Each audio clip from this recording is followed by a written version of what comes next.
Hey, welcome back to another episode of Third Coast Reptile right here on YouTube. Today we're going to be working on a Crested Gecko enclosure. We're going to be deviating from the normal turtle and tortoise episodes that I have been doing, and we're going to do an episode on a Crested Gecko. Why? Because I got a brand new one. Stick around.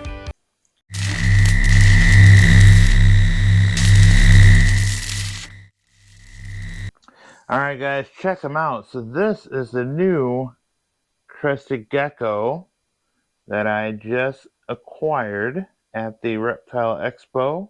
I figured it was time to get a new Crested Gecko because it's been a little while since the enclosure back there has been used.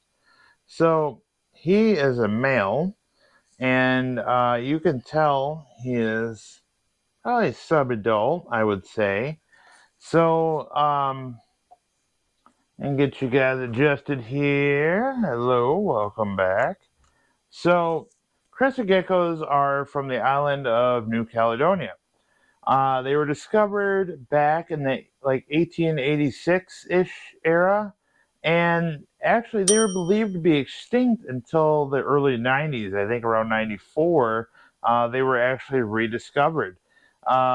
So the reptile hobby, as far as crested geckos concerned, are relatively new in the realm of like iguanas and tortoises and everything else. So what makes a crested gecko a crested gecko? Well, they have these little spikes that kind of come up over their eyebrows, this crest, hence the name, and a little difference between the crested gecko and the leopard gecko is their paws actually have these little grooves on them, these little grippy pads that allow them to climb on glass, where leopard geckos actually cannot.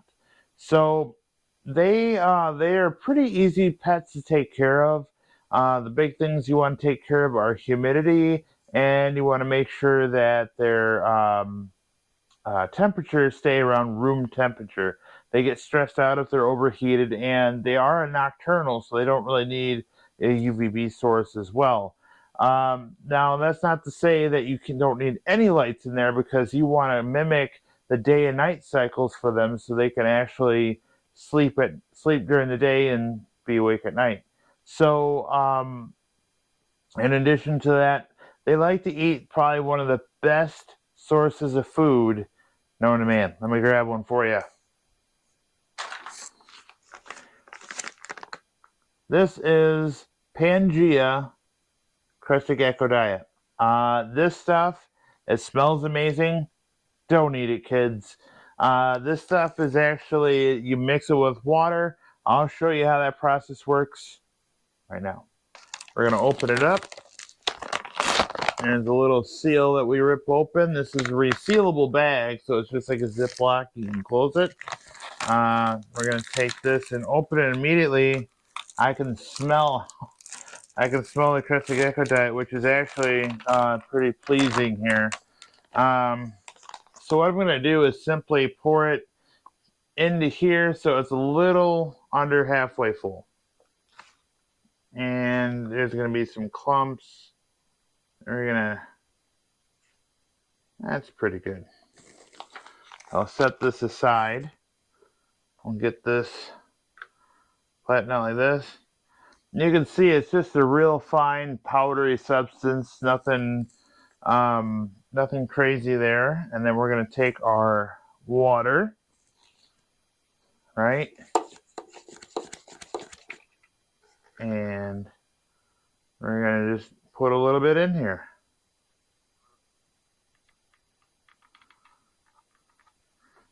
A little bit more than that. Oh. So the consistency that you want this to be when you're done, I would have to say would be like pudding, I guess. I don't like it to be so thick that they choke on it when they're trying to eat it, but I don't want it to be so soupy that they're like drinking it. So I just go ahead and I'll mix this up here a little bit, and you can already tell we're going to need more water than that. So set that there. Let's get more water in there. All right. And if you mess up and you put too much water in there, we'll just add a little bit of the powder in there to offset it. So you'll learn, you'll get practice over time. For myself, I got really good at it at one point, but it looks like here, I don't know if you guys can see this that well on the camera, but you see how it's kind of runny like that? We want it just a little thicker than that. And I'm gonna just grab a pinch, chuck it in there like that. All right. And the Pangea mix, this powder, this is real fruit. It does contain, excuse me, some insects kind of ground into this, so it's got some protein as well. There we go. That's kind of the consistency I want. You guys can kind of see how it's sticking a little bit. And then what I like to do is flatten it out and make a nice flush surface like this here. And the reason why I do that is so I know if that surface has changed, then he's eating it. Crested geckos don't eat a whole lot at once, so I don't expect this to be all gone. I would change this out after about 3 days. That's about the life expectancy of it once it's actually been mixed together. So let's go ahead and put this in the enclosure and then get our Crested gecko out and put him in his forever home. So there's a lot of options as far as where to put the food in your reptile enclosure for your Crested gecko. Remember, they're arboreal, so they like to climb up and they feel more secure if they're eating higher up as opposed to being on the ground. There are a few options. You can get like a shelf that you can, it suction cups into like a glass enclosure, but since we're using this old cabinet here, I'm actually using this pane of glass as the shelf to put it on. Now, I found that suction cups fail all the time. It doesn't matter. Eventually that thing's going to fall down. And then they're going to get scared because the suction cup fell. They don't trust that as a safe, solid ledge. So what I like to use is this little guy right here. This actually has metal in it, and it attaches to a magnet on the back side of the glass. So it gets, when you put it in there, it goes just like that, and it stays right here on the door. And then, excuse me here, I will grab, check out my neck. I will grab our pre-made stuff, our food, put it there, and that's all set for him. He'll smell it, go to it, eat it, done. Let's get that Crested gecko out and put him in here. All right, so now what we're going to do is spray down the enclosure before we put him in there. So I just like to take this thing here, this little pressurized water deal here, and we just kind of soak it all down a little bit. I like to get some on the glass because he likes to drink off the glass. That, get a little bit on here. Cool.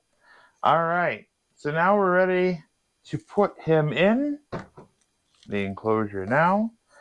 And like I said, I like to do that because they don't drink from a cup of water. They like to lick off leaves, branches, and glass in this case. So what we did is we've created a nice wet surface for him so he can drink. And then let's go ahead and get this guy out. Look how beautiful he is, by the way. He's a Harley Quinn morph. I don't know a lot about morphs, but I know he's a Harley Quinn. So I'm going to go ahead and get the enclosure in here, or get him in the enclosure now. So pop this open.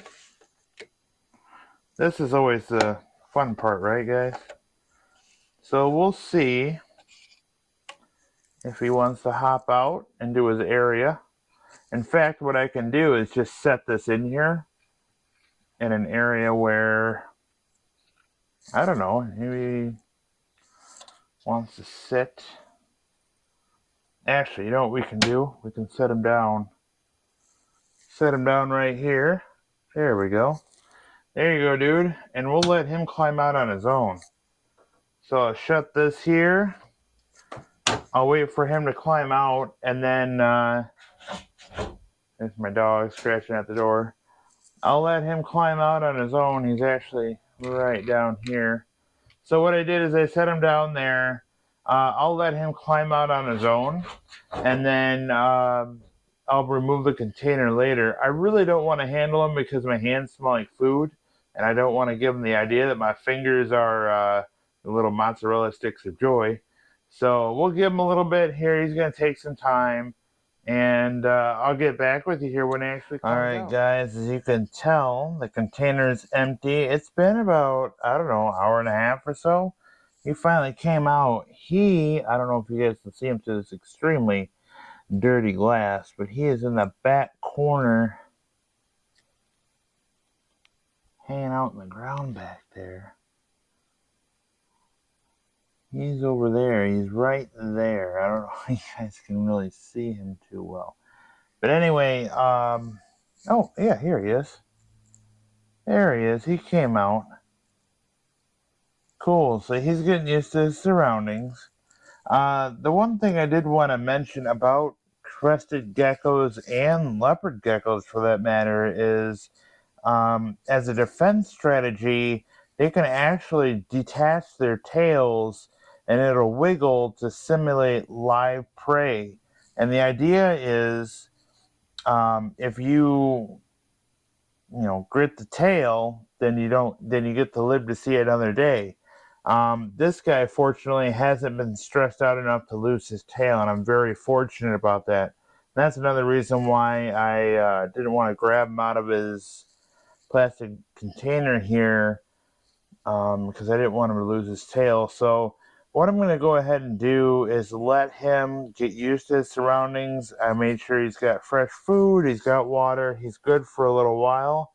And then when he gets moving around to a different part of the enclosure here, I'll actually take out this plastic tray. The one thing I want to recommend when you have an enclosure like this is to make sure that you know where he's at before you open the door, because the last thing you want is a flying crested gecko coming out when you open the door. So anyway, guys, I just want to say thanks for watching. Thanks for hanging out today with me here. New Crested Gecko. I'm excited.